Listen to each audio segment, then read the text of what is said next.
Hello and welcome to Tech Reviews Live. Now today we have another graphics card review, another one from Zotac. So we've had a few of their graphics cards on the show before. And today we've got a graphics card for you guys who aren't looking to spend a shitload of money, but still want decent performance from your cards. So you're going to want to play games like Crysis 2, Black Ops, Bad Company 2, and some of the newer games that are going to come out that we're seeing at E3 at the moment. So this card should be able to do them okay. It's kind of a mid-range card. You're going to be paying about 170 quid for it, so if that's out your budget, I don't know what card you're going to go for, but if it's in your budget, which it probably is going to be, this is a pretty good option. So it's the Zotac GTX 460 Amped Edition.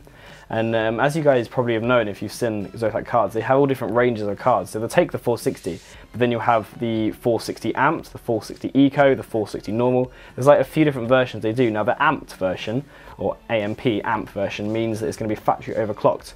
And you get 100 extra megahertz on the clock speed for this overclock. So it's quite a decent overclock, and you're going to notice it. You are going to get a few more frames per second out of that overclock, which is really cool. And another benefit of the AMP logo is that you get a decent body kit as well. So you get a different body kit from the original. And as we can see, this card is looking very beautiful. It's one of the nicest looking cards I've seen in a long time. I know obviously you shouldn't judge a book by its cover. It's the performance that's going to matter with this one. But if you're into how your computer looks, like I am, you're going to appreciate the styling. So on the back we've got these kind of like a engine grill kind of styling going on, but this is actually heat spreaders. So there's like holes inside connected to the fan, so this is going to just allow heat to expose a bit more, so a bit more surface area for the heat to leak out from. And you've also got this big ass fan in the middle as well, and underneath that we've got lots of kind of cooling fins, so lots of, again, surface area for the heat to disperse from. So your cooling in this is pretty good. Now, the cooling can easily handle the overclock, although it does get a little bit noisy. It's not the best fan I've ever seen in a graphics card. For the price, you can't really expect fantastic cooling and fantastic noise. That's the things you sort of pay for in higher end cards. So I've been very happy with the cooling. Not a problem. Sound not a problem either. You know, by the time you've got your speakers turned up, your headphones on, you're not going to notice it whatsoever. So that's good. Now let's talk about what this card actually has built inside it, because that's the thing that matters. So as far as the clock speed goes, we're going to get 810 megahertz of the clock speed for this one. The normal edition gets 710, so it's 100 extra megahertz out of this one, so 810 megahertz clock speed. Pretty good, that's pretty fast. It's going to run all your games, as I said, all your modern day games up to like Crysis 2 and beyond pretty much. We have got 336 stream processors. We have a gigabyte of onboard RAM. And this is DDR5 RAM running at 256-bit. So it's a nice lot of RAM in there. You're not going to run out of RAM. You can get cards like 2 gig in at the moment. Not really necessary. Most games would not really go near the 1 gigabyte mark, so 1 gigabyte is going to be plenty for your games. And the memory clock speed is going at 4000 megahertz, so nice fast memory as well. So that's like your basic overview of what's inside it. And we're going to go for the ports now. So the ports here. You'll see here 2 DVI ports. Now I've gone for like a on the top configuration, so this is going to take up 2 PCI slots in your computer. But you have got your 2 DVI ports here, which is where your screen's going to connect to. You've got, which one is it? You've got a HDMI port here, so you can go out to your TV or you can go out to your monitor.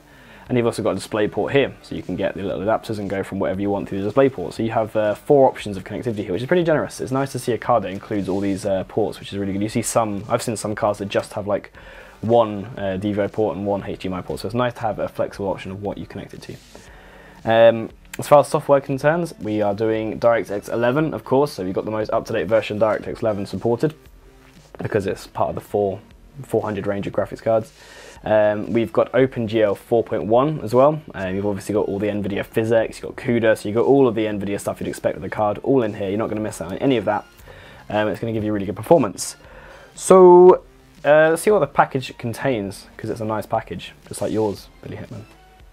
One of my producers are here. Okay, so in the box you get a graphics card. Whoa. So the GTX 460 there. You also get an iPad. No, you don't really get an iPad.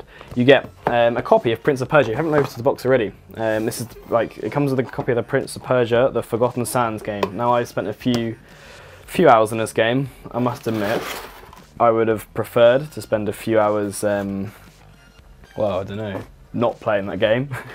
It's not great, but it's a free game. Well, I'm not complaining. It's made by Ubisoft. It's decent. It's kind of like a God of War style game, like a beat 'em up platformy game. Not too bad. You get a few of these. That's the thing I didn't miss. The power converters. So you get 2 of these in the box, and they take 2 Molecs, so 2 4-pin Molecs, to the old 6-pin graphics cards. And this card, I'll tell you now, requires 2 of these 6-pin powers, just here and here. Now that's important. If your power supply doesn't have these, then you're going to want to use the adapters which are included, which is nice, but make sure you have enough power.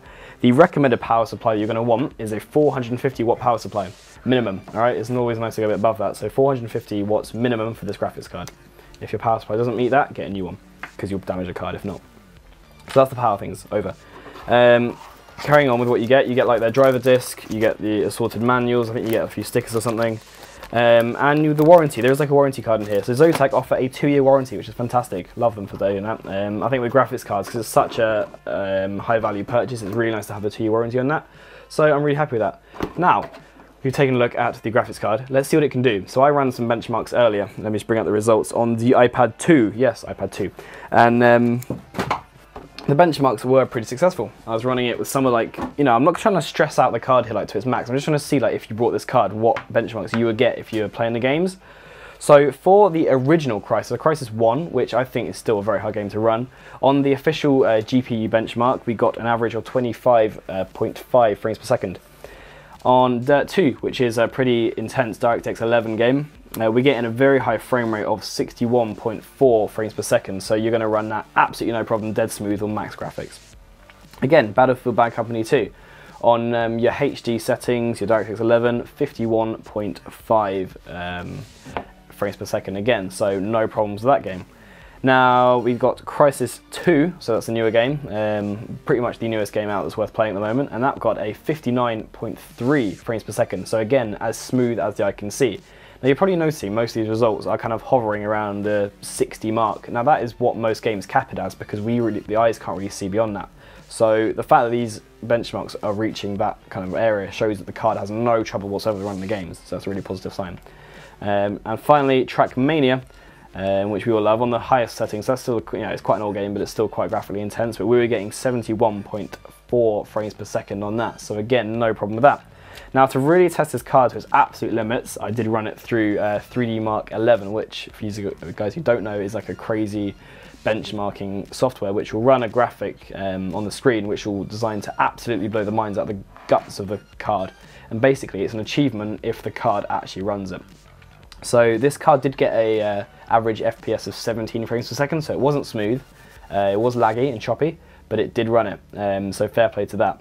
You know, you can go with what you want with that, but that was the benchmark on 3D Mark 11. That's running DirectX 11, millions of shaders, millions of polygons, it's crazy stuff. But overall, all the games we tried it on, it ran it perfectly. So every game I want to play, which you guys know what games I play, this did it no problem for me. So for the price of like 170 quid pretty much, I looked on Amazon, I've still got it up, let's have a look exactly what the price is. I do. £167.80 with free delivery. Now for that price, I think this is a very good card for your money. You get a great warranty, good looks, you get the overclock built in there, so if you're a noob like me and don't really delve into overclocking too much, Zotac have done it for you. And I think it's a really good all-round package. I'm using that word a lot today, package. Anyway guys, take it easy. I've been Sam from Tech Reviews Live. You can email me at sam@techreviewslive.com. Do check my Twitter out and follow me, which is @GRLSam. And I'll see you guys all in the next review. Take it easy, guys. Cheers.